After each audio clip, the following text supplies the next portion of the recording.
go at that in the car at? Look at it at night. The lights across the lake.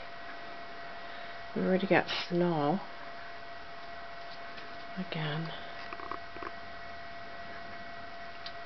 The snow is getting piled almost as high as an elephant's eye.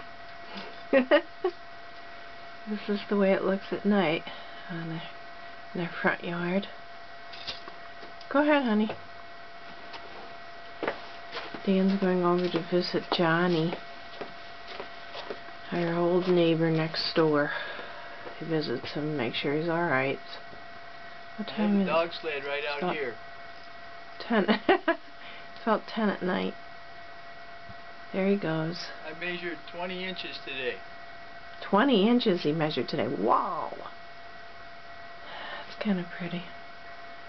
Supposed to be sunshiny tomorrow though. Today's still Friday.